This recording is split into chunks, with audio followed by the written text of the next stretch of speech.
트랩이다 페일이다라는 개념 자체도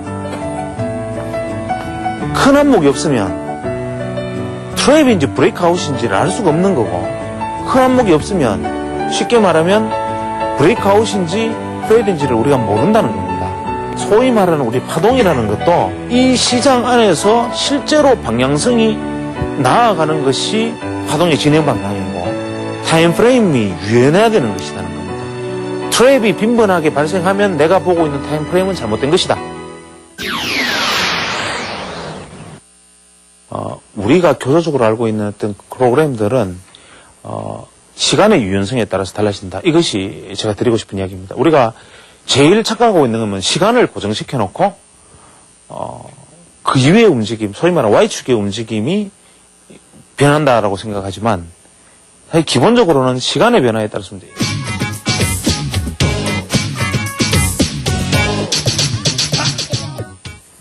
이게 하루살이라 그러죠. 하루살이. 그 다음에 개, 그 다음에 뭐 사람, 뭐 거북이 이렇게 있다고 이야기하면 이 수명이 누가 깁니까? 당연히 이 순서대로 길잖아요. 날파리가 얘는 공중에 떠 있으려면 날갯짓을 무지하게 많이 해야 되죠. 이 날파리 운동하는 양은 어마어마한 운동량이죠.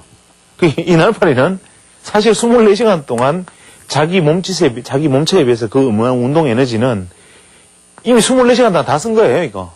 그러니까 이 애는 우리가 보기에는 하루살이 불쌍하다 그러지만 이거는 지가 쓸 수 있는 운동 에너지는 다 사용한 거죠. 개는 날파리보다는 이 운동량이 좀 더 덜하지만 여전히 참 빠르게 움직이고 그 운동량이 많잖아요. 개가 우리 한 15년 정도 살죠. 사람은 한 70년 산다 치고 이 느린 거북이는 어떻습니까? 뭐 1000년 산다는 건 거짓말일 거고 한 300년 정도 산다 그러잖아요. 500년. 이렇듯이 우리가 운동 에너지라는 것을 시간 관점에서 보면 참 재밌는 거지요. 이게 뭐 단순하게 우리는 총량만 가지고 거북이는 오래 사는 동물이다 싶지만 내가 거북이처럼 살기 위해서 이렇게 느릿느릿 이렇게 이제 개는 이렇게 쓰면서 말을 이렇게 하면서 살면 과연 어떤 삶이 밀도 있는 삶인가라는 이 이야기를 드리는 이유가 바로 이제 우리가 시간에 대한 유연성을 갖자는 거죠.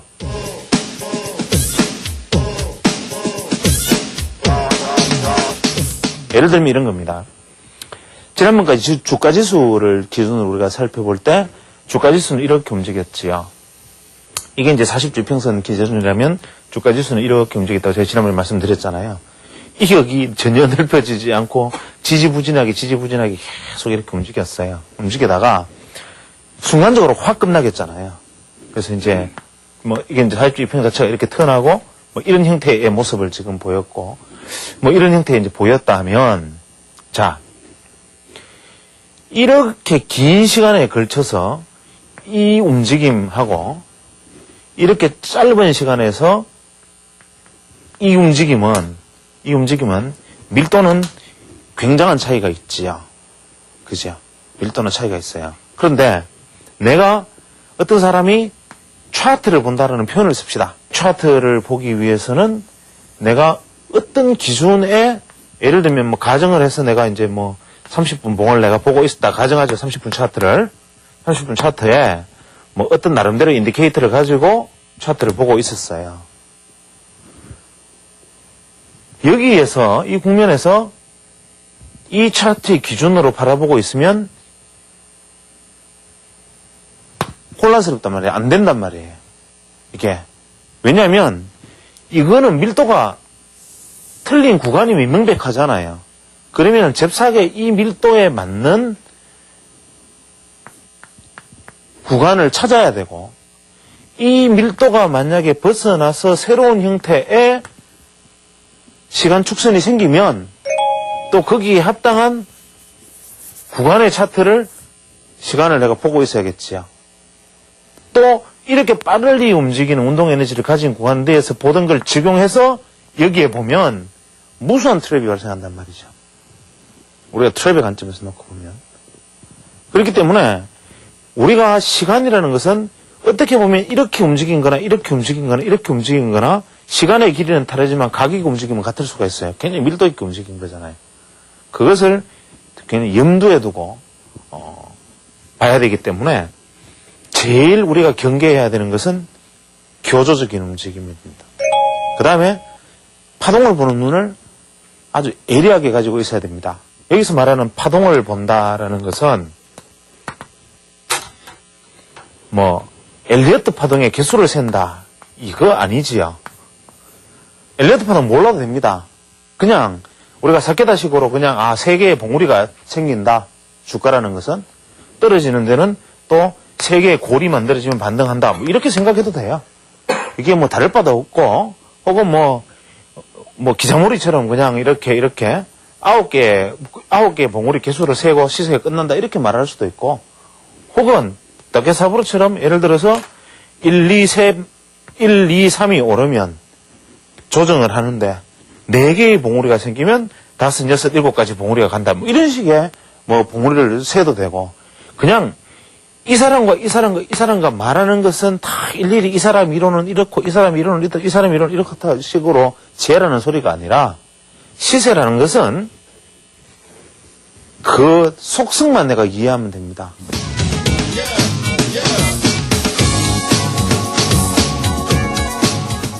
자기가 5개 파동이든 7개 파동이든 연장콘 9개가 되든 그것은 상관이 없고 중요한 것은 중심이 움직이는 방향성 그게 뭐냐를 포착하는 겁니다.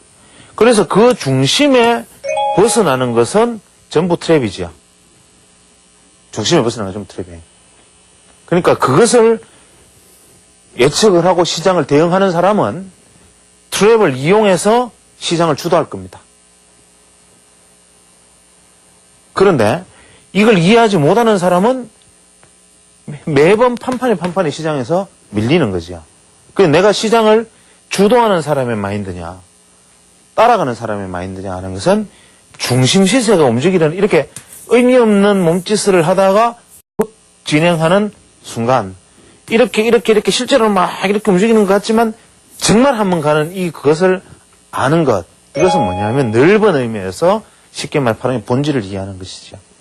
그래서 트랩은 그런 것입니다. 트랩이 빈번하게 나오면요. 예. 그 파동을 자기가 잘못 보고 있다고 하셨는데 예. 그렇다면 자기가 잘못되고 있다고 판단이 되면은 예. 그 파동을 더 시간 프렛을 더 길게 해서 해야 된다고. 그렇게 된다면은 끝이 없이 계속 길어져야 되지 않나. 그럼 자기가 어떻게 이게 맞는 것인가 설정을 어떻게 해야 되는 것인가.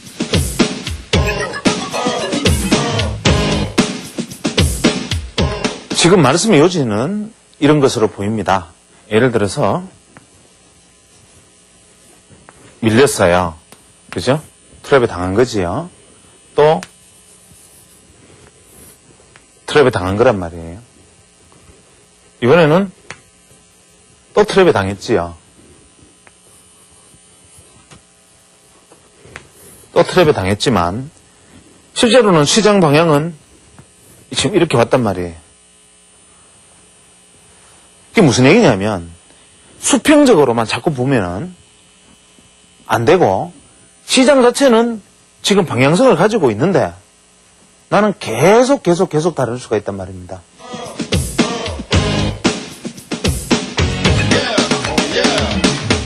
파동이 축선을 내가 이해하고 있으면 전체적인 축선상 상위 파동에서 소위 말하는 우리가 상위 파동에서 내가 전체적인 축선이 움직이는 방향이냐 전체적인 축선이 현재 조정하는 방향이냐를 이해하고 있으면 그죠? 이해하고 있다면 주어지는 트랩들은 어떠한 것이든 간에 그 방향성은 움직여 있습니다. 그러면 이것을 말씀하시는데 내가 안 맞다고 해서 자꾸 넓히는 방향으로 가면 그냥 이렇게 움직인 것도 크게 보면 그냥 한 개의 안에 축선 안에 움직이고 있는 것에 지나지 이 말을 질문한 거잖아요. 이 추세의 방향성이 어떤 각도를 갖고 있는 상황을 가지고 이야기를 하는 거죠. 쉽게 말하면 방금은 이렇게 얘기했지만 또 어떤 경우에는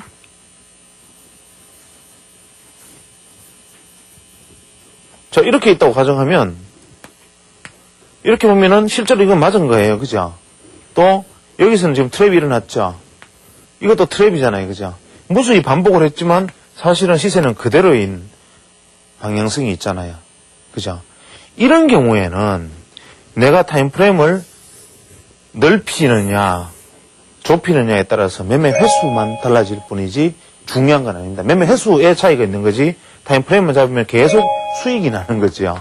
원래는. 그런데 타임프레임 좀 넓히면 이제 손실거래가 좀 줄어들고 손실거래 한두 번 해도 뭐 실제로는 이 안에서 수익이 계속 났을 테니까 괜찮단 말이에요. 근데 이 방향성이 이렇게 오는 방향 안에서는 이 방향의 추세를 이해하지 못하면 손실거래가 떠나가지고 실제로 엄청난 이런 상태의 트랩 손실거래가 아니라 추세 방향성 안에서 손실이 나버리는 거죠.